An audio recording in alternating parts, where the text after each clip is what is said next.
This book here, it's not a legal text, but imagine taking something as dense and complex and important as law and turning it into code.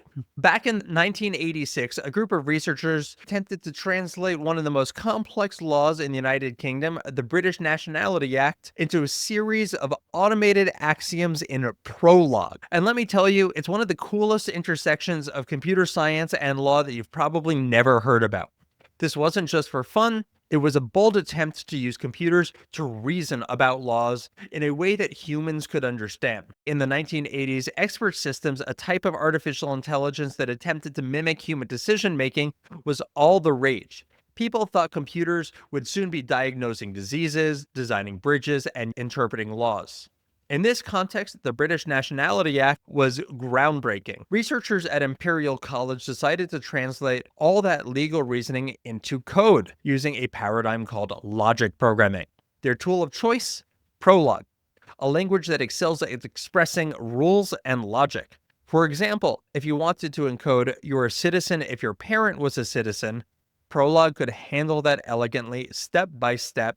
They weren't just digitizing text, they were turning legal principles into computational rules, something we might call a knowledge graph today. The dream was to build a system that could think like lawyers. Imagine a computer that could analyze laws, resolve contradictions, and answer questions about citizenship, all without human bias or error. But here's the catch. Laws are messy. They're full of vague language, exceptions, and evolving interpretations. Encoding them in logic programming required near perfect precision, and even then it couldn't handle the ambiguity lawyers deal with daily.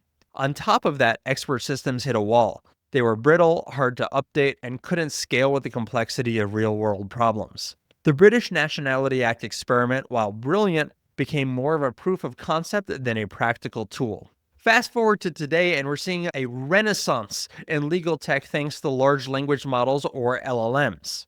Tools like ChatGPT aren't just great for generating text, they're beginning to help with contract analysis, legal research, and even summarizing case law. Could these systems succeed where logic programming struggled? Maybe. Unlike Prolog, LLMs don't rely on perfect rules. LLMs are trained on massive datasets and can adapt to new contexts. They could be used to analyze legal documents, suggest edits, or even draft contracts. Modern legal tech could combine the structured logic of knowledge graphs with the flexibility of LLMs. Imagine a system where rules like those in the British Nationality Act are encoded as a foundation, but the model also learns from real-world applications. The British Nationality Act project teaches us two big lessons. First, coding the law isn't just about logic, it's about grappling with human complexity. And second, even the coolest ideas need to be the right technology and context to thrive.